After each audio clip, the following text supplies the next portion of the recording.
mean, I have kids. We're not going, we don't need your services for another childbirth, and I need this homework. That's right. It does sound like good homework, but it also sounds like somewhat predictive in a lot of ways of even how you will handle your post-birth. That's exactly it. Mentally and physically, which is a big part of it that maybe there's a little less education about. I mean, not from your standpoint, but maybe more in like a general like medical community where it's like, well, here's your baby. Yeah, exactly. See ya. Exactly. I'm like, wait, I don't know what I'm doing. Yeah, I'd be like, I don't know what I'm doing, kicking and you I in the feel back. terrible. Right. Yeah. You're in physical pain, you're exhausted, and you don't know if that was a burp or a hiccup or a fart. And is that normal if the baby burped, hiccuped, and farted all at the same time at 3 in the morning, or should they be doing that at 3 in the afternoon? Yeah. Why does their poop sound like a cappuccino machine? Right? Is that okay? That sounds oddly specific, but I'm with you Well, on maybe that was just my experience. Yeah. But Hello, I am Abby Krisner, I'm Bill Crawford. and welcome to episode 2 of the Parentcast. Welcome. I want to say actually thank you for anybody who checked out episode 1 with Heather Abraham last week. That was really nice. Thank you. Heather was a great first guest because we did get to talk about siblings, but that was one of the best episodes where it's parents getting an opportunity to vent and compare notes. Right. Which was very nice because in my mind, I watch Heather on TV and I'm like, oh, well, she has it all and all figured out. Right. And it was kind of nice to go, but maybe not. Turns out it's a disaster at her house, too. Yay, we win. So if you didn't check out that episode, please do. You can watch any of these episodes out of order, but I think hers was pretty good. So check that out, either videocast, and if you're watching us right now, then you found the videocast. Hello. Good job. 1059thex.com or dve.com otherwise, and then we're, of course, audio available, iHeartRadio, and iTunes. So this week, Bill. Episode 2, we talk about the birth plan. It's very important. Well, the birth plan is aptly named because plans change. And that's kind of what's a good thing to remember in discussing what your expectations are with your birth, what your expectations are as a partner. As a dad, yeah. As a dad in as birth. a supporter. Right, because I think, too, dads don't necessarily always get included in the birth plan as much as they should from the onset. It's not in a situation where dad can just check out and go, this looks like your problem. I'll see. Right. I'll be here to catch things. Outside of that, I don't want to know. Yeah. What was Tag me in if you need me, but other than that, This is WWE. I'll be over here. So we had an opportunity to talk with Deena Blumenfeld, who is from Shining Light Prenatal, and she is a certified doula. Normally, doula was just a funny word I got to use in a joke every once in a while, but we actually got to sit down with her and talk more. Ask the important questions. Number one, what is a doula? That's the big one. That's the big one. And what I think we can safely say is that a doula is somebody who in the birth plan, whether you're doing a natural birth, whether you're in the hospital, whatever it is, because apparently in the woods. There are a million ways to give birth. A doula is someone who advocates for the parents. Right. Who make sure that they're getting what they expected out of the experience, to make sure interventions are done responsibly and to the parents' wishes. So they're basically there, not as like a shaman, but more as a Sherpa. As a Sherpa. Yeah, everybody knows the difference between the Sherpa and the shaman, right? A go-between you and the nurse in the hospital and the doctor. Exactly. So with Deena, her journey into becoming like a doula is cool and very organic in that she teaches yoga. Started as a shaman, which was crazy. Lots of crystals. No, she started doing yoga, and when she became pregnant, people in the yoga community were like, hey, teach a prenatal yoga class, which she ended up doing. And what she would find is that after these classes, parents-to-be are coming up to her afterwards and using her like a therapist. Right. They had either significant fears about giving birth, or they needed to vent about fears about their birth partner. And she started recognizing that her scope to answer those questions responsibly was kind of limited. So she ended up getting the certification and became a certified doula. So that is where you get Shining Light Prenatal, which is her business, essentially. Right.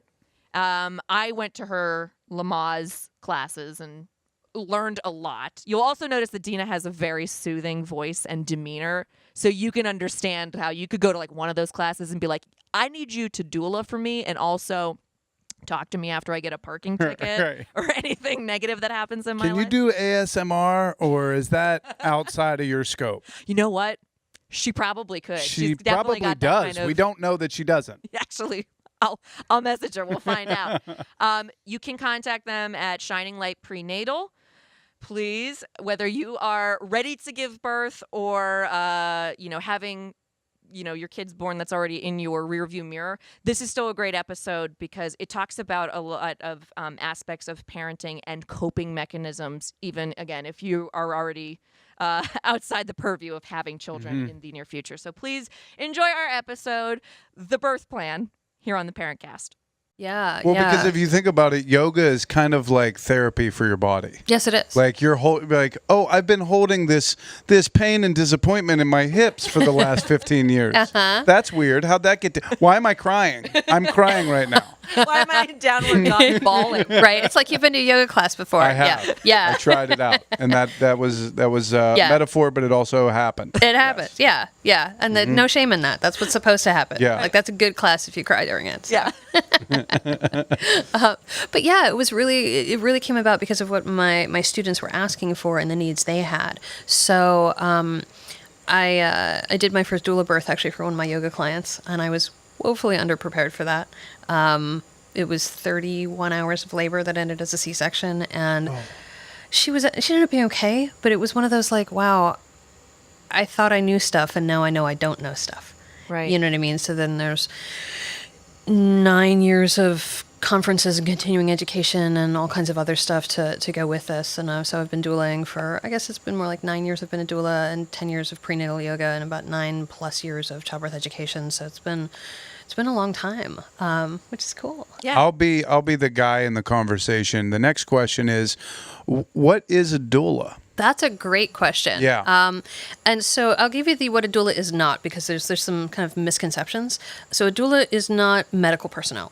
So we're not nurses, we're not midwives, we don't... unless you're actively giving birth, you have to keep your pants on in my presence. Good rule. Good to know. I have rules, right? Yeah, that's the first meeting. That's Right. on our Pants- billboard outside of our house, too. Yeah, pants on. Pants on. So that's what we don't do. We don't do anything medical. But what we do is, in a nutshell, we provide physical and emotional support for both mom and her birth partner. So whether that's dad or partner, or if it's her mom. I recently had a birth where dad was deployed, so her mom was her support person. Wow. Yeah. That was a really cool birth. I'll take a little tangent on that. We ended up, as her doula, I ended up like having dad on Skype and like holding the iPad up and like so he could see things. Wow. Oh my and, like, God. It was really cool. So we were able to actually have dad at that birth because of technology, Yeah, which was it's amazing. awesome. We're going to open Snapchat. Yeah. This is a unique filter. Right? Wait a second. Yeah. That's not a filter. Yeah.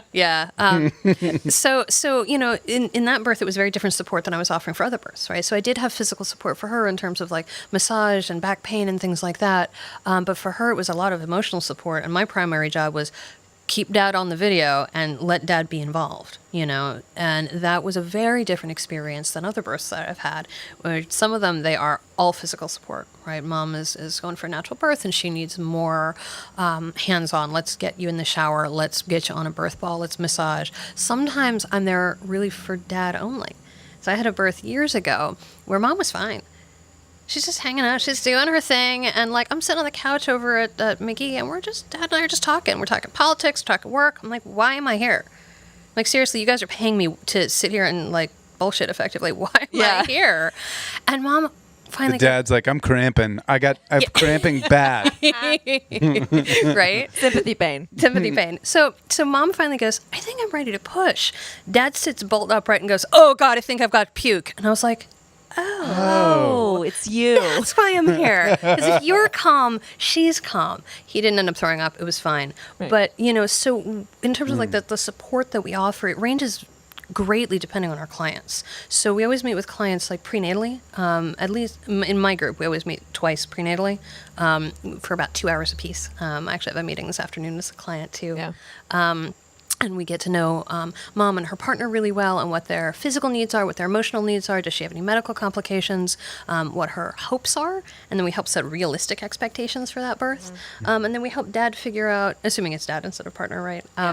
We help partner figure out like what their role is. Because a lot of times partners are like, yeah, you're pregnant and I'm just kind of along for the ride. Yeah. Yeah. So I'm going to sub this out. Here's our doula, and I will see you in about 7 months. Yeah, not so It's much. not like that. Not like that at all. So we do our best to keep partners involved and, try to figure out like what he might want to do. And for you, I know I keep saying he, but most Yeah, no, we'll kind of use that as an understood rule moving forward. It's partner's partner. Partner's partner. But, some of it depends. Like some dads want to cut the umbilical cord. Other dads are like, that's a no-go zone. No. Yeah. Right? Yeah. That's a no-go zone. I don't even want to see, right? So everybody's a little bit different. And so we help protect those boundaries so that it can be a good birth experience for both mom and her partner, not just for her. And then if there's medical issues that arise, we help with effective communication. Right, so it's never my job to make a decision for someone because it's not my birth. I don't know what should be the right answer, but it is my job to tell them, hey, did you ask this question? Or we talked about this prenatally and you said no prenatally, but now you're saying yes. Let's talk about why you're saying yes now. Why did you change your mind? And so we have a lot of conversation, and sometimes we bridge the communication gap between mom and the doctor or the midwife, because medical staff is sometimes like, all right, we got to do the thing. Yeah. And moms are like, I don't know. And so we're like, hold on, can we just have a brief conversation about that so everybody's on the same page? And so we're communication facilitators. Sure. I guess that's the right word. Do you feel welcome in hospital settings that's what in I wanna general? know. Because it would seem that, sometimes, like you just kind of said, the doctor wants to do the thing. There is a laid out plan in their world of how There's this a is thing, gonna they're go. going to do it. Right, Yeah. Right. So whenever they hear that a doula will be present, do you get any blowback from that, or do you generally feel welcome? That's a great question. Most of the time locally, we feel very welcome. So both the two big hospitals, right, McGee and West Penn, are really on board with doulas. I've had very limited experience with medical staff that doesn't want us there, because we also do, like prenatally, we do usually a 36-week visit with our clients where we meet the provider, right? So we go to that 36-week doctor visit, we introduce ourselves, we say, do you have any questions? And the one question I always ask medical staff, whether it's a doctor, midwife, or the labor and delivery nurse, is how can I help you? And they're like, you can help us? Yeah, I can help you. Yes. And it just, when they realize that I can make their job easier, because they've heard that question from a laboring mom 10,000 times this week, I can answer that question, saves them the aggravation of, repeating themselves, and then we smooth over that relationship. That's great. Yeah. So very rarely have I encountered a nurse or a physician who's like, oh, a doula. Most of the time they're like, doulas are cool. Yeah. You know what I mean? Which is good. Now, that's not to say it's the same all across the country, because I know I've got colleagues who have encountered not so friendly physicians. Sure. But most of the time, as long as doulas stay within our scope of practice, we have really good relationships. We really do, because it's our job to be her emotional support. And from the medical perspective, emotional support isn't what they do. The whole Right. time I'm hearing you talk, I can't help but think, not only is this great, but why can't you do this for brides? Because it's a lot of ways it's a that anyone would like to very need emotional support. similar journey Yeah. that you're on in terms of just like what your expectations are, what is realistic, what's going to happen when that day goes terribly wrong. Like just to have somebody there to smooth things over. I think that there's a whole other branch to this But thing. that's a great analogy Yeah. for what you are doing. It's crisis management. Oh, in a lot of for ways. sure. Absolutely. I hear you talking about, a woman maybe in the birth plan, which let's put a pin in that because I'd like to get to actually how you formulate a birth plan. Yeah. But women that will set what they want to do in advance, and then when you're actually there, things start to change. That they do. Yeah, that they do. So there's definitely that. A lot of the work is, again, prenatal in terms of like setting realistic expectations. So my hope is that my doula clients also take my childbirth classes, because that's where the academic intellectual background comes in, and that's kind of the base going into birth. So if you don't take a childbirth class, a doula is insufficient. And, I really want to emphasize that, because there are a lot of people like, I have a doula, I don't need a class. It's like, yeah, but doulas aren't educators. Right. And although I wear both hats, my hat is different depending on what my context is. And that's one of my mentors, she said, as a doula, we do not have bias. Right. It's whatever mom and dad want or mom and partner want, that's what we support. If you want a scheduled C-section, we're going to support you on that. If you want to be induced, we'll support you on that. You want a natural birth? Cool, we'll support you on that. As a childbirth educator, I'm allowed to have bias. So I can say as a childbirth educator, hey, you know what? The best medical evidence says a scheduled C-section without a medical reason doesn't make a whole lot of sense. As a doula, I can say, if that's what you need emotionally, that's what you should do. Yeah. Right? So there's two different hats. So for me, that birth plan and that expectation starts with education and then the doula prenatal visits. So it's both things, because on the doula side, we're really looking towards the personal level of what do mom and her partner need. Right. Do you like your hair touched or not? You know, do you have a nickname? I had one dad who said, my name is David, not Dave. And I was like, David it is. And he was very adamant about that, right? He's like, all right, that was my one thing. That's, All right, I'm good And now. I'm yeah, good. he's good. Just call me David. But The wheels fall off. He's like, Dave, get in here. I told you very specifically in our first meeting, it's David or I don't come in. Exactly. But it's things like that on the emotional level that we do as a doula, whereas an educator, again, I can have bias and I can say, we've got evidence to support not doing that medical intervention or evidence to support doing it. And so that helps when we got to the birth plan. It helps parents write that birth plan in a realistic manner. And that helps in labor in terms of the what ifs, right? Because sometimes things do go south. Sometimes you're like, everything's great, and now my labor has stalled out, and I've been in labor 30 hours, and I really don't want Pitocin to augment and speed up my labor, but here it is 30 hours, and I haven't had a baby yet, right? There's certain statistical outliers in terms of circumstances that makes medication makes sense. I mean, we have medical interventions for a reason. And so it is part of a doula's job to, in the moment in labor, help mom remember what those reasons are. Yes. So if she's taken a childbirth class, she can say, hey, remember on week 2 of childbirth class, we talked about XYZ. And she can say, oh, yeah, that's right, we did. Right? Do you remember that it's medically necessary in this case, this case, this case, and your case 3 right now? You can always say no, right? We have the legal right to say no, and it's always personal choice and personal values. But in this case, the best medical evidence, given all of your circumstances and what your medical team is saying, it does make sense. How do you feel about it? What do you think? Okay. You know, and here's some other questions you might want to ask about that and that sort of thing. And so we never make medical decisions for our clients, but we give them additional information and guidance. And sometimes when it's like, excuse me, a situation where they're really unhappy about it, you know, like it's time for C-section. Most people don't want that. It's one of those where we encourage that communication between mom and doctor. Let's make sure you have full informed consent. It's okay to cry, so we're the shoulder to cry on. We hold hands. We go in at McGee. We go in for prep to make sure that they're ready. And you know, before dad comes in, we make sure he's good to go. And so there's all the emotional support to go with it. But it is tough when I didn't want this, and now it's happening. Right. And so it's not about us making the decision for mom. It's about us saying, okay, this is what your provider says in terms of the need. This is what your values were as of yesterday. And if you're on 2 different sides of it, how can we meet in the middle? And do you have that understanding going into it that this is, in this case, necessary? Or maybe it's not necessary. Maybe it's something that the provider's suggesting that's still in that kind of like gray area of do we or don't we? Because there's oftentimes cases like that. So it's our job to help, again, remind them of what questions they should be asking. And one of the big questions is time. Do we have to do it right now or can we wait?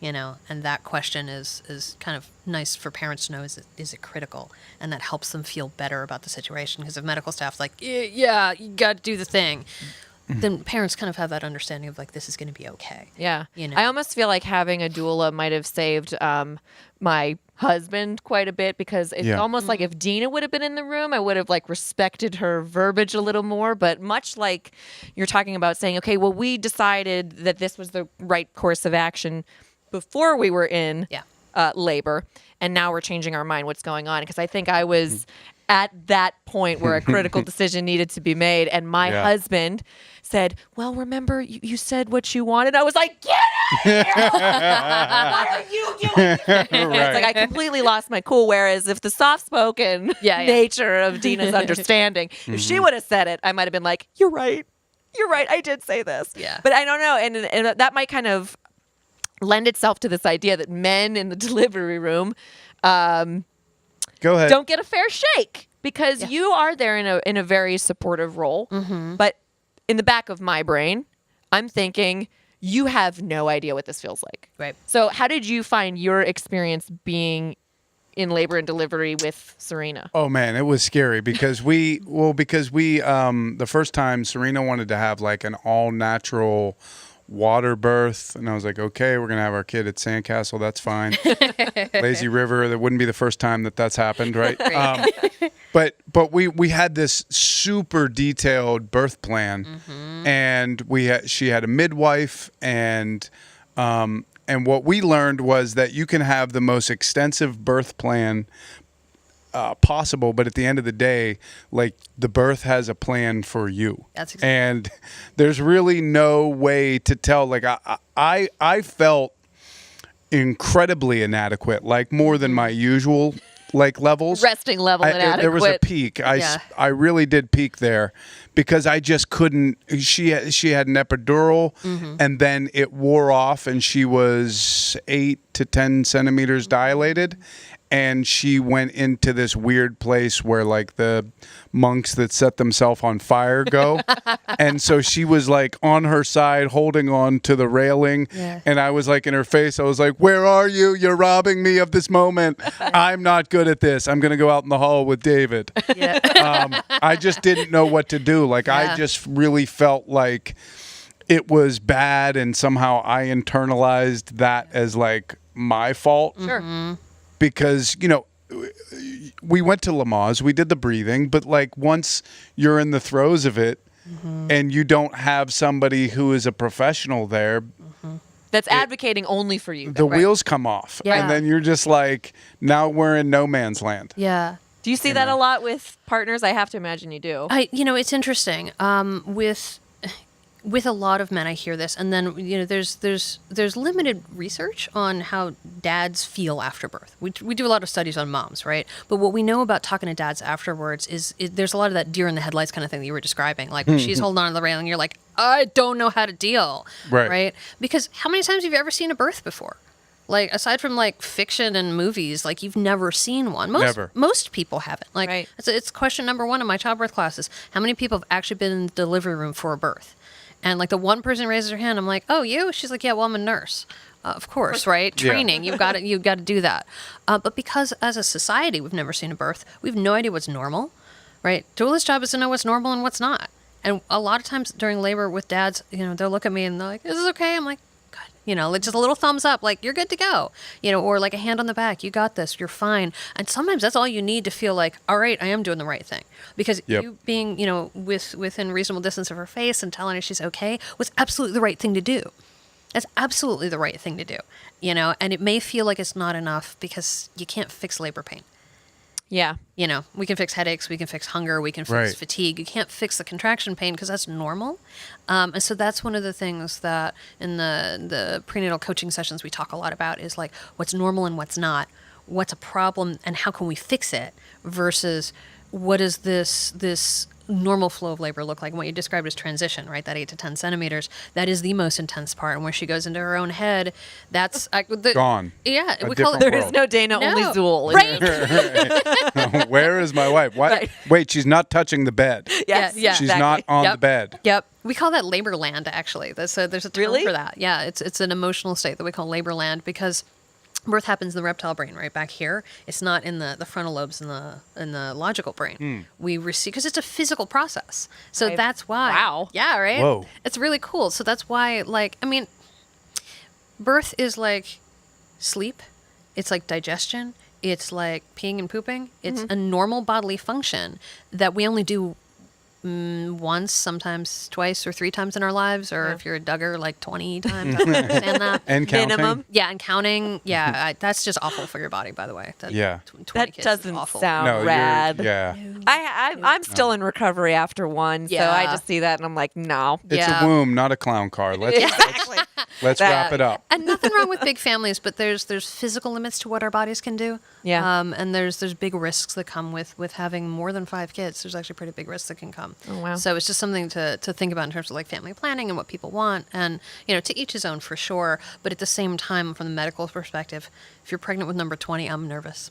Sure. I wanted to ask you, like, what is the most common adjustment that you try to make with soon-to-be mothers? For the first time, I imagine a lot of the people that come to see you want to have a natural birth. Mm-hmm. But that seems to me to be like one of those wild cards where the only real information that we have is how long did your mother spend in labor with her first child, and beyond that, you just don't know if you're physically going to be able to do it. Right. So right. Is that one of the most common things that you kind of have to like tailor their expectations? It is, and I talk a lot about it. It's I call it my big pain talk in childbirth class. That's about an hour, like a solid chunk of what I talk about in terms of your coping skills, like your emotional coping skills with pain. Like, how do you deal with that? And because none of us have a crystal ball, right? There's no obstetrician on the planet who has a crystal ball to say, your labor will start on Tuesday at 8 in the morning and it's going to run for 18 hours and you'll need some Pitocin. Like, nobody can tell you that, right? And I joke that I wouldn't drive a Honda Civic if I could tell you that, because I'd be a really wealthy person, right? How much money would you pay if I could tell you that stuff? Right. But the fact is, I can't tell you, your doctor can't tell you, because there's a lot of variables. So I've said it actually in the last Lamaze training. So I train new childbirth educators as well. The last Lamaze training, I said, look, birth isn't a formula, it's an algorithm, right? There's all of these factors that can change it. So there's if-then statements, right? Mm-hmm. If the baby's in the right position, if I am full term, if I am not sick going into birth, right? I don't have a head cold. If my husband's available, right? Instead of being out of town. If the, my water didn't break yet. If this. And so that's why there's no predictive ability, right? And I think once parents start to understand why we can't predict it and that average is simply a number, that they start, okay, let's get more realistic on that. And then I talk about, your existing pain management skills. So I give everybody a homework assignment in both my classes and my doula clients. So I got an email from a doula client yesterday with her homework assignment in it, where I said, I want you to go over there's two assignments really. There's the history of pain in your life. So whether it's grandma dying, breakup of a bad relationship, knee surgery, right? Whatever your history is, like, I don't need those details. It's none of my business, right? But what did you do to deal with it? What did you do to deal with it? For your knee surgery, did you put your leg up, watch a lot of Netflix, and eat ice cream and gain 10 pounds, and you were happy with that? That's cool. That's perfectly valid coping skills, right? For your knee surgery, did you say, heck with that, I'm going to take all the Vicodin and then we're going to wheel me out to a friend's house and hang out? Like, that's perfectly valid coping skills too, right? If grandma died, did you go hide under the covers for 3 days and cry, or did you help plan the funeral? Both of which are valid coping skills. So I have them do this exercise on past history of big pain and what did they do to handle it. And then little day-to-day pain. So what do you do for like a headache or a backache? Mm-hmm. Just run-of-the-mill day-to-day pain. And not just like the one thing, like I take Tylenol. Okay, great. What else? I drink water. I get a hug when I have a headache. I vent about my headache. I rub my temples. I, shut off the lights, whatever. And same with emotional pain. Like I have them imagine worst day at work ever. Most stressful day you can imagine, including traffic on the way home, right? Yeah. What do you do to make yourself feel better in that situation? And then the flip question is, what do you want your partner to do for you for a headache or a stressful day to make you feel better? And so this exercise is homework. I do it in a group setting, so I have people kind of like shout it out and I write it on the dry erase board. But then I have them do the personal stuff at home. Is all of that is your toolbox of pain coping skills. I mean, I have kids. We're not going to, like, we don't need your services for another childbirth, and I need this homework. That's right. It does sound like good homework, but it also sounds like somewhat predictive in a lot of ways of even how you will handle your post-birth. That's exactly it. Mentally and physically, which is a big part of it that maybe there's a little less education about it. I mean, not from your standpoint, but maybe more in like a general like medical community where it's like, well, here's your baby. Yeah, See exactly. ya? See ya. Exactly. I'm like, wait, I don't know what I'm doing. Yeah, I'd be like, I don't know Just what I'm doing, kicking and you I in the feel back. terrible. Right. Yeah. You're in physical pain, you're exhausted, and you don't know if that was a burp or a hiccup or a fart. And Right. is that normal if the baby burped, hiccuped, and farted all at the same time Right. at 3 in the morning, or should they be doing that at 3 in the afternoon? Yeah. Why does their poop sound like a cappuccino machine? Right? What, right? is that okay? That Right. sounds oddly specific, but I'm with you Well, on maybe that was just my experience. Yeah, But I will was tell you, frightened. No, I'll tell you a quick funny story. I had a phone call from a student after she had the baby, and she literally said, "I'm really worried. I don't know if I should call the pediatrician." I'm like, "Why?" She goes, "Baby had a poop that looks like green cappuccino," and I was like, That's "That's gas. They had gas. Yeah. And, Yeah. and sometimes poop is green, and it's Yeah. okay." But yeah, you're absolutely right. what on the you don't know. Yeah, but you don't know. And the postpartum side is the most neglected side, just universally. And we all, in the professional community, we all agree on that. As doulas, I do 2 postpartum visits. I do a 1 week and a 6 week with my clients.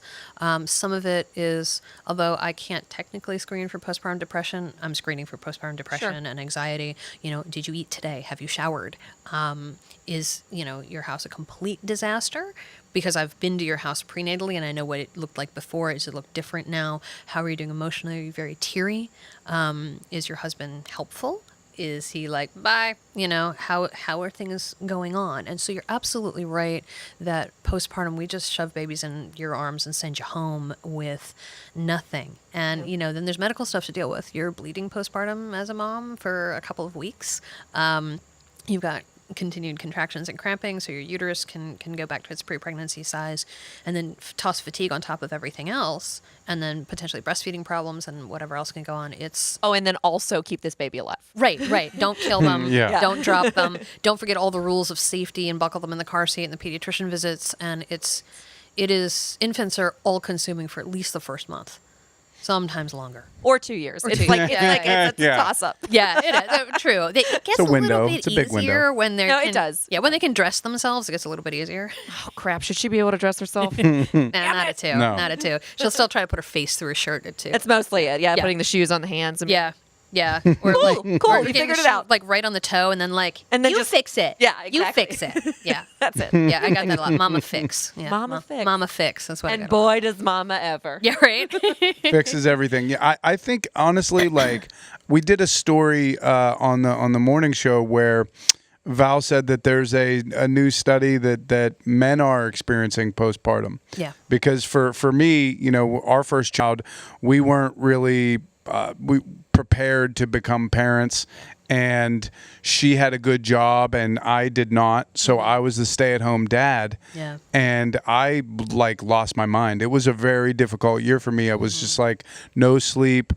If I got pants on, I was like killing it. Yep. I just always felt like I couldn't do anything. She was colicky, Yep. so she was crying all the time, and I really didn't have any tools. Like you're talking about building a toolkit. Yeah. I had no tools at all. And then the second kid, like you're calloused in a lot of ways, and Sure. you can kind of figure it out Yeah. on the fly and just sort of use muscle memory and, oh yeah, I know how to do this, or this thing would have devastated me the first child, but the second kid, it doesn't faze me. Yeah, that's very true. And for a lot of parents, especially if we've had careers and are staying home, or in your case, just it's like, all right, it's appropriate for me to stay home. Yeah. There's economic issues with making those decisions. There's no paid maternity or paternity leave federally in this country. Right. FMLA is unpaid, but it's only for less than 50% of workers.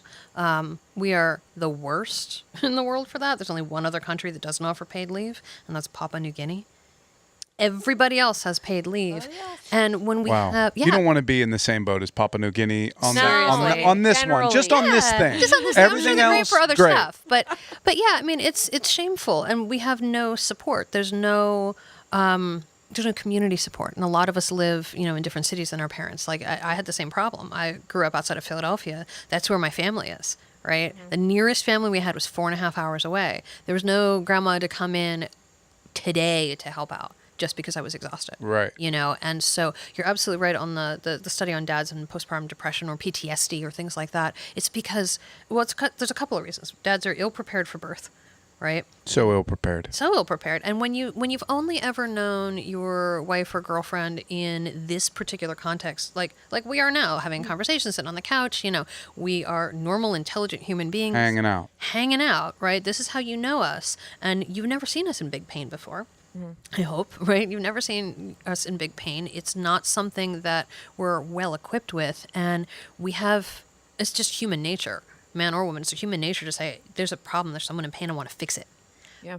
But labor isn't something to be fixed. And that's a hard thing to wrap our brains around. And so when you watch that, and then there's the whole sexuality of birth, which when you're in an intimate relationship with your partner, we know vaginas for one reason. Right? Mm-hmm. We really do. Yes. We know vaginas for one reason. That's a good reason. It's fun. That's why we do it. But when you see the vagina for the other reason, it's like, oh my God. When you see it become an exit. It is. Things change. It really does. Wait, it really I does. thought this was entrance only. Right. Yeah. All right. Yeah. Well. Yeah. Which lends itself to the labor and delivery request. Don't look.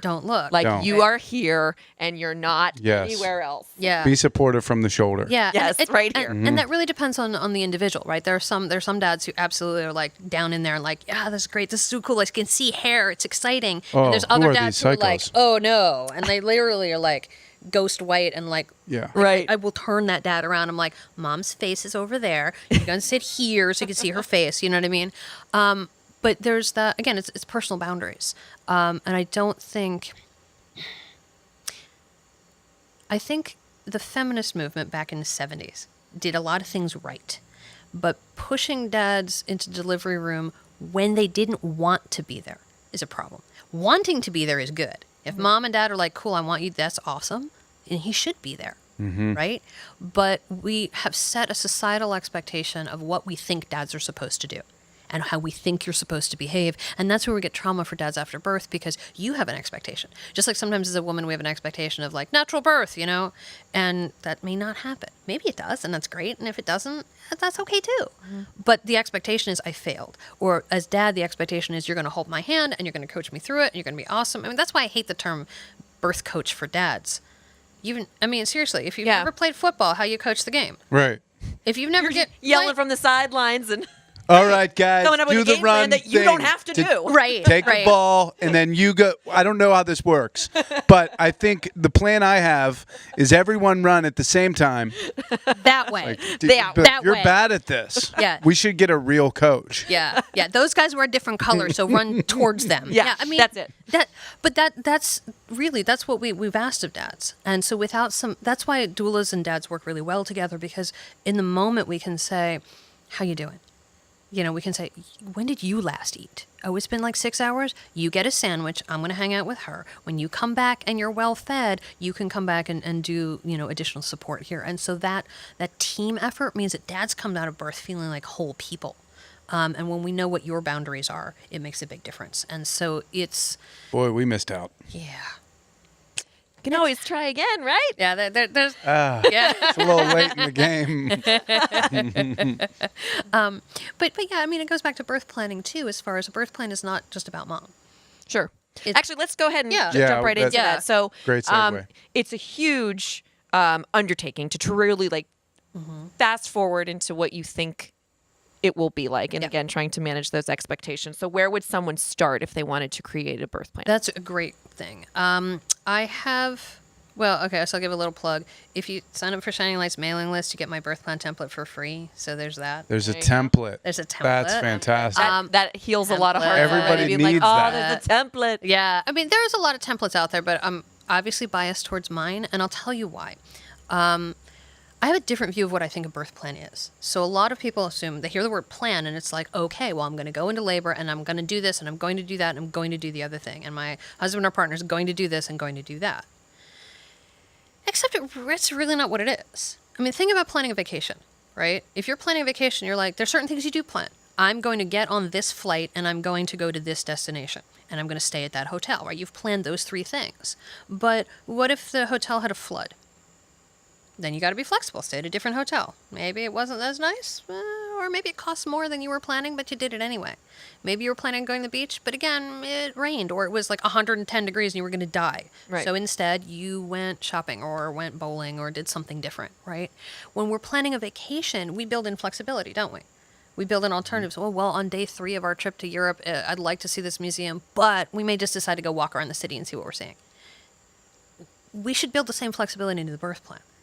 Right? The birth plan is kind of an outline, I guess, and it's twofold. It is a communication tool, and it is a values clarification. So in communication, it's not something that mom writes herself, unless she's without a partner, right? Sure. If she's got a partner, mom and partner should sit down at the kitchen table and write it together, because you both have slightly different values. Dad's values tend to be, I don't want you and the baby to die. That really Basic that's ground the main level. one. yeah, that tends to be dad's values. Mom's values tend to be things like, I don't want an epidural, or I do want an epidural, but not until thus and such point, or I want an all-female staff, or, different things, right? Moms tend to think a little bit differently about how they want the experience to go. Dads are more like, whatever you want, as long as you don't die. And I don't want to see anything, right? But that sit down at the kitchen table allows that couple to have that conversation about what's important to them. And sometimes it's like, oh, I didn't know you didn't want to do that. Or I didn't even know that was a thing. Where'd you read that? Let's go do more research on that thing. And the birth plan has if-then statements. I would prefer not to have an epidural, but if I change my mind, then what? Do you want dad to talk you out of it? Do you want dad to say, heck yeah, and buzz the nurse? What do you want to do? Right? If I need a C-section, then what? If baby needs to go to the NICU, then what? Right? So it's the rainy day plan. Yeah. Right? The rainy day plan has to be built in. And my language in the birth plan template is a little softer. So it's not, I'm going to eat and drink during labor. It's, I intend to eat and drink during labor. Because it's not just about doctors saying, no, you can't eat. Well, what if you're throwing up 50 times and you don't want to eat? Right? You can change your mind. So that's why it's I intend or I prefer. And then what I have people do is I have them get a little personal too. Like, what matters to you? What are your personal values, right? I keep coming back to my own birth plan. I've got contacts in today, but I wear glasses. And I'm really blind without my contacts or glasses. So, like, even at this distance, which is barely arm's reach away, I couldn't see your face real well. Right. You know what I mean? Like, I couldn't see that you had little smile lines. I couldn't see any of that. So my birth plan said, I wear glasses. Please make sure when you speak to me, my glasses are on my face so I get the nuance of your expression. And that made a big difference. And staff is really respectful of that stuff. It's no big deal. Right. But it meant that I had a better experience because I wore my glasses. And so it's things like that, like touch or no touch. I have had a fair number of clients who've had a past history of sexual abuse. Do not touch me without my permission. I have a history of sexual abuse. Okay. Well, no touch without permission. And that goes for me as a doula and the nurses, but people need to know that. I had a mom who was a recovering alcoholic. She was 3 years sober. She was a professional. She said, I cannot have pain meds. I'm an addict. Okay. We're not going to even mention it.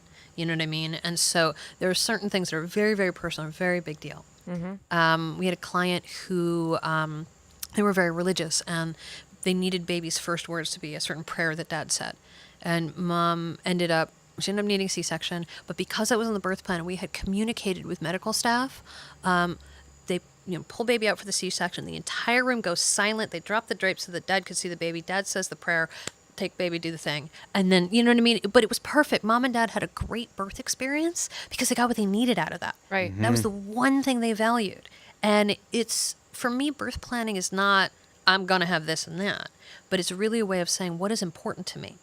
The other thing I have people do is after they write it, I have them say, all right, write it, print it out, take a big fat black magic marker and start crossing stuff off. Because you're not going to get all of it.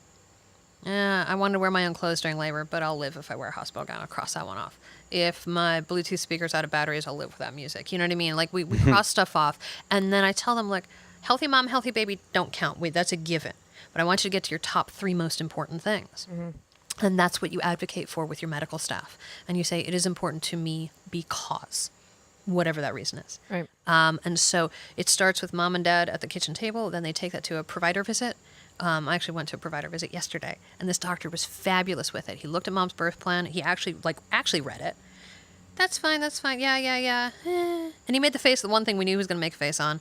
But he then said, I don't like this because, and here's the evidence behind it, and this is what I think. I can't get break dancers in here. It's just they're very Extremely difficult to book. expensive. Yeah, there's no swing and no monkeys involved. It's not a thing.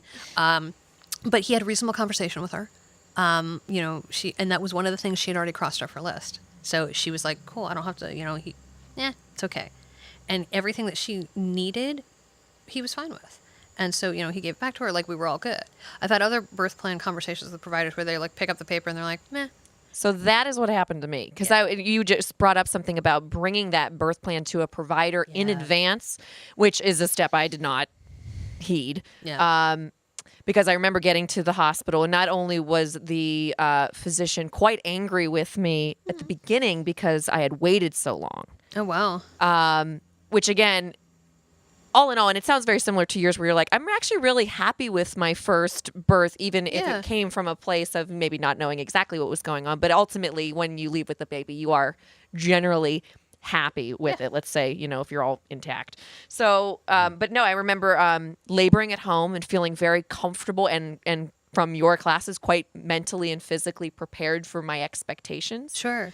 So that, when we were laboring at home, I'm like, we got time. Yeah. I know we have time, and I'm not going to sit in the hospital because I don't need to do that. Yeah. So that the morning in which we arrived to the hospital, the physician was quite angry with me because I had waited so long, and I came in 7 centimeters. And he said, well, you don't look like you're in labor. And he was just like irritated. What? But then also my husband was giving me food because he was like, we have no idea how long this is going to take, and you need to eat breakfast and everything. Nurses came in and went, what are you doing? Why are you eating? And we're like, well, because we were hungry. They're like, out. You don't look hungry? Yeah, you don't look hungry. What's wrong with you? Right. And so at that point, we handed them the birth plan. Yeah. And it was, he literally went, we're not doing any of this. And he put it away. And we were like, okay, because at that point, again, without any kind of advocacy, you're in a vulnerable position in a lot of ways to say, okay, just get it out then, I guess. Yeah. And that's exactly what it turned into. So again, I left still ultimately, I guess, your brain does gymnastics too to allow you to be happy with it all in all whenever you leave. Yeah. But again, this idea that, that advocacy for myself wasn't a welcome thing. It was kind of archaic to me, actually, in a lot of ways. And that's hard. I mean, and it's funny. It really varies provider to provider. So I've had many providers who are really receptive to the birth plan. Like this guy yesterday was really receptive to it. And even in labor, I was at a birth, a few weeks ago, and we sat down, like Mom and I are sitting on the bed, and her nurse comes in, introduces herself, and Mom says, hey, I've got a birth plan. And the nurse is like, okay. And the nurse sat down and read it, was like, yeah, that's fine. Like, she didn't even have any objections at all. She's like, that's cool. And then at shift change, she brings nurse number 2 in, but it was great because nurse number 1 said, here's Mom's birth plan. Nurse number 2 reads it and goes, I have a question about this. We talked about the question. Nurse number 2 is like, all right, cool. Like, that's ideal, right? That's the way it's supposed to happen. But I do see situations like what you've described where providers just kind of chuck that thing out, and then you end up having things done to you, which is different than done for you. If they're done for you, you have a good experience. If they're done to you, you don't. Well, what do you recommend in that scenario? Like, do you recommend, like, finding out early before the judgment day if your doctor's cool with that or not? Because to me, that seems like something where you're like, I would have probably chose a different doctor if I knew that you were going to be like this. Yeah, absolutely. And so the number one choice we make for our pregnancies is our care providers, because they make or break a situation. It's the care provider and either the hospital or birth center or whatever. Those are the things that make a birth good, in that you talk about your values really early on. And by early, I mean, like, I peed on a stick. I found out I'm pregnant talking about them early on. But you don't take a childbirth class that early, so it's like... And are they receptive at CVS? Or, because I don't know if it's that, if you're talking that early, like the but I clerk. did that. And they were not open to it. Yeah. No. The 20-year-old behind the checkout counter at CVS, probably not. It's like, all right, Barry, fine. If you're not into it, then we're going to go to a different CVS. Right. That's where we're at. Right. You use our generic CVS brand name. I mean, come on. You didn't buy, the brand name. True story. Side note completely. But when my wife came in she surprised me with the whole birth thing. Yeah. And she was like, I took a test and it came back positive. And I was like, can you pee on another one? You get And additional? she peed on another one, and I was like, hold on, let me get that. I swear to God, I went in and I peed on. I thought we got a bad box. I didn't know. Because they do. They come in boxes of two now. They do. Which is nice. Because they're So smart. Yes. I had to test it, and obviously it was positive or negative for Great. me. For you. Yeah, That's for good. me. So I wasn't pregnant, which was Good. a thrill. Yeah, we'd have a whole other conversation with Yeah. who was having the baby. Right. But yeah, I think having those conversations really early on, I mean, people say, oh, did I take the birth plan at 36 weeks? I'm like, at the latest. I want you to take the birth plan in much earlier, because if you find out that you have different values than your care provider, then you can consider, assuming your health insurance allows you to, yada, yada, you can consider switching care providers. And so it's one of those things that it's never too late to switch providers. I actually had a conversation with a woman this week who was due Wednesday. So, like, Coming up. Wednesday, like, due Wednesday. And she said she was trying for a VBAC, which is a vaginal birth after cesarean section. And she said, I thought my provider was really supportive of that. And then he's like, well, I'm going to schedule you for C-section at 40 weeks if you haven't had the baby by then. And I said, well, then he's not supportive, is he? She said, no, but I wish I had known that earlier. But again, she hadn't taken a childbirth class. She didn't have a doula, you know what I mean? She was looking potentially to hire me as a doula for like a last minute birth. Sure. And she actually ended up giving birth before we could meet to have that discussion. But it was one of those things, like, the things like that do happen. And having those conversations ongoing with providers is really important, so you can make a decision sooner rather than later. But the challenge also is every group has multiple people, right? There's like 6 or 8 or 10 OBs in a group, or number of midwives, whatever. And so you may get 3 of them who are like, "This is awesome, we're fine," and Right. the person number 4 is like, "Yeah, no." And so You get the guy in the rotation that isn't receptive at all. Yeah. right. And so what we also don't know as patients is where we can advocate in the hospital. And so there is, all hospitals across the country, there's a group of people called patient advocates. Patient advocates are independent contractors who don't work for the hospital, but are at the hospital.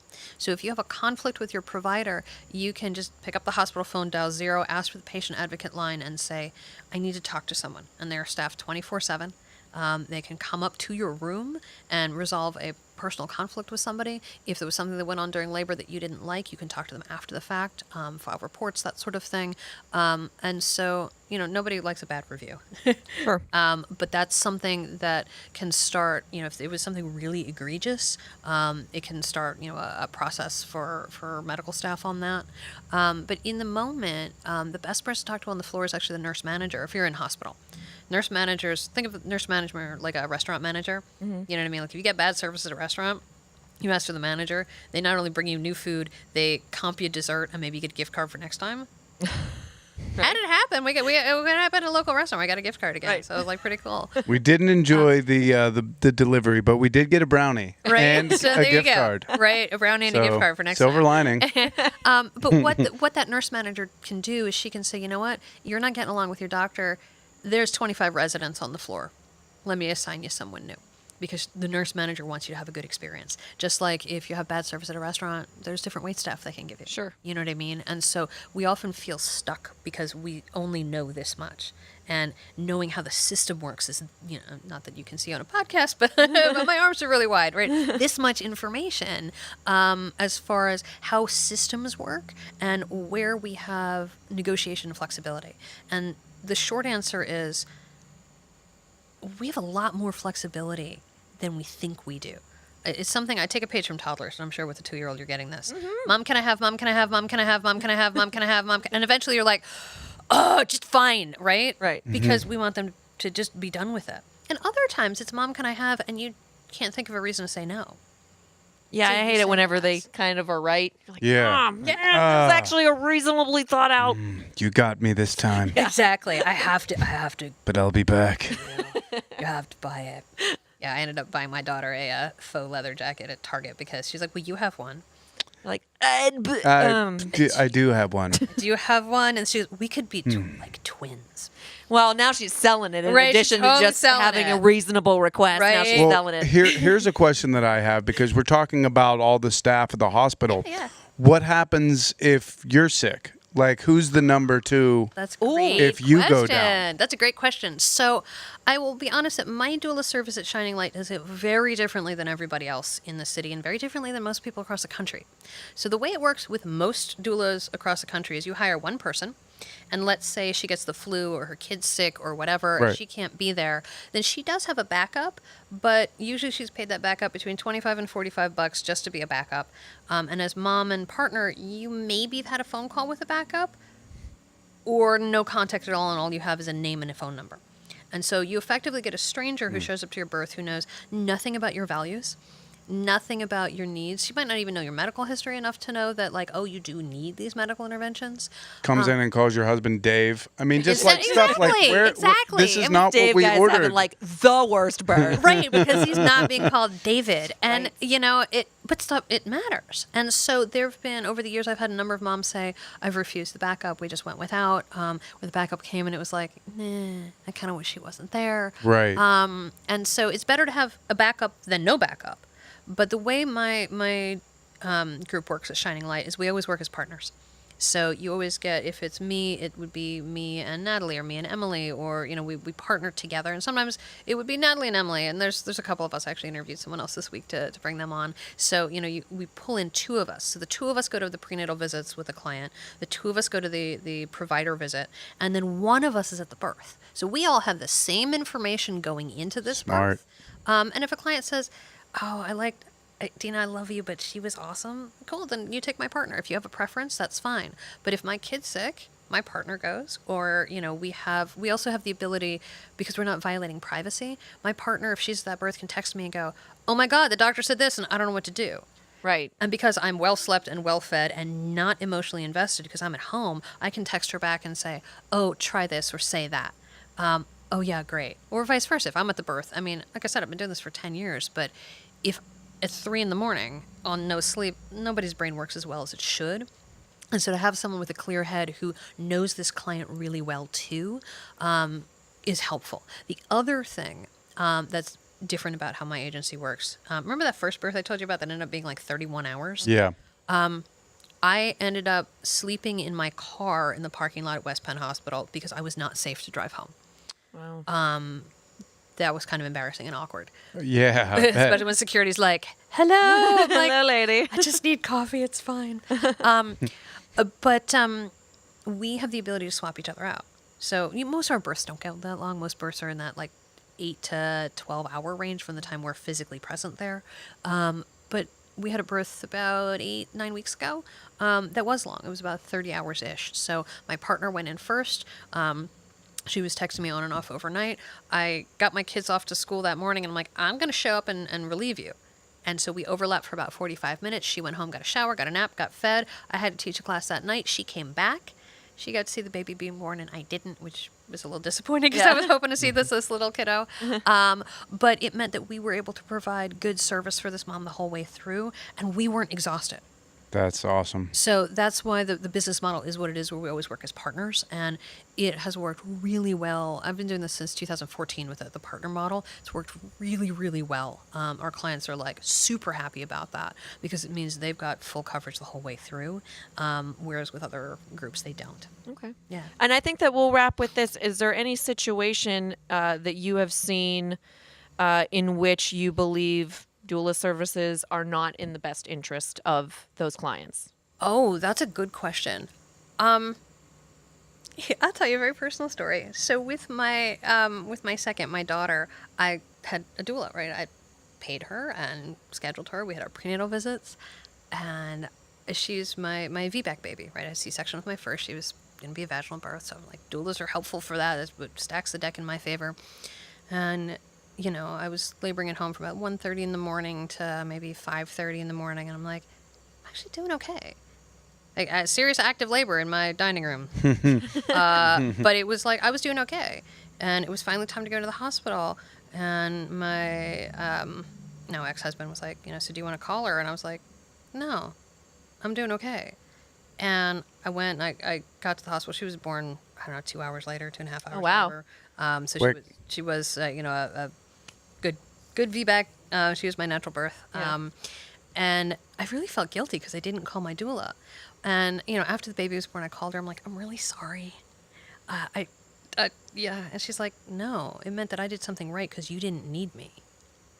Yeah. And I was like, oh, You can okay. fly on your own now. Yeah, exactly. But it was like, and I could tell she was a little bit disappointed that I didn't call her, but it was like, yeah, she got paid fully, and that was right. Right. But it was, so there are times when families are confident enough they don't need doulas, and sometimes people don't. They're very private, right? There are people who are like, a doula sounds awesome, but this is the two of us becoming a family, and although we know you, we don't know you're not family, Right. and so we don't want extraneous people because it is a private time. So I've done kind of. I get that. Yeah, and so I will say there's sort of this doula marketing thing that a doula for every birth. It's like, yeah, but there are times when it's not right. When parents don't want that, and that's okay too. It's just like some people want a natural birth, some people want an epidural, some people want to be induced, some people want a C-section. It's got to all be okay. If you want a doula, you should have one, and that should be accessible at different price points for everybody. And if you don't want a doula, there should be no pressure to have one. You know what I mean? I do think people should explore the option because, quite frankly, if you don't do at least an interview with a doula and don't do a little bit of research to know if this is a good option, you can't make an informed decision. But you're absolutely right. For some people, it is not the right choice. And as a doula, it felt weird to not have my doula there, but it was the right choice for me at that time. I love attending births. I do. I come out, I'm like, we had a baby today. You know what I mean? Like, and my kids are like, do we get a picture of the baby? Let's see. So it's a little kind of like exciting family thing. But for the most part, it depends on an individual's support level. If her husband is really well prepared and maybe she's got a best friend who just had, a couple of kids, or she's, you know what I mean? There are times when it is not always right. But for those who it is right for, it's absolutely right. Like, there's no doubt about it. And they are so grateful for our presence at birth. I get pictures 2, 3, 4 years later, like, here's the baby. And, it's. Oh, that's awesome. Yeah, it is. I had one client who moved to Mexico for a job and ended up having their second baby down there. And he was like, the dad is like, can we Skype you in for the birth? Because you know what I mean? So it was like really cool that they thought highly enough of me to even think of me after moving out of the country. I imagine that there's a pretty big turnaround there too for like the dads, the husbands, because what they probably think of you or someone in your profession before they really know, and then after the experience has got to be like night and day. Oh yeah. Yeah, I get a lot of the initial interviews we do with clients to make sure we're a good fit is honey, whatever you want. You want a doula, we'll hire a doula, right? It's sort of like the ambivalence from dad. And then once we get into it, it's like, why didn't we do this before? Yeah. Well, it's funny. I had one client who, they took my childbirth classes with her first. The birth went not as well as they were hoping. And for the second, Dad called me like immediately. She's like 8 weeks pregnant. We're hiring you as a doula like now. And I was like, okay. And so I was there for that birth. And it was, sometimes you have to make the mistake to know how to do better. And I hope we can avoid that. And like I said, that's why I think parents should at least do the research and see what do doulas actually do, what about a doula and a childbirth class, what about just a childbirth class, what about just a doula, you know what I mean? Like what formula of this is right. And then, if you need to, pull in friends and family to help pay for it. It's always I call it like the work baby shower gift where everyone's contributing like 10 or 15 bucks towards a gift. Have your coworkers buy you a doula. You know what I mean? Like there's ways to. About that. Yeah. That's a great gift. Yeah. It is a great gift. It's ways to make it affordable for people, at whatever their financial need level is, and it can go a long way. It can go a long way to have a good experience, because I think that's what our society is lacking, is the value of the experience, whether it's for mom or for dad, like you brought up earlier. We need to value the birth experience because it is a transformational point. We're different people after that baby's born, hopefully in a good way. And so that's sort of my job, is to make it a good experience for everybody. That's perfect. And scene. Yeah, that was awesome. That's awesome. Thank you so much. Yeah, you're welcome. Yeah, that was really good. Yeah. Thank you for watching this episode of the Parentcast or listening through iHeartRadio and iTunes. I'm Abby Krisner. I'm Bill Crawford. We hope you dug it. And what's nice about Deena, again, is that she offers a bunch of services. So she still does yoga classes. She still, of course, does doula services, but she's also an educator. So she teaches classes even as a refresher course. Like if you're about to have your second child and you forget everything that you knew or thought you knew about giving birth, she has these great refresher courses. So Shining Light Prenatal is a great place for you to go to check out everything that she offers. So a learning episode, if you will. I learned so much.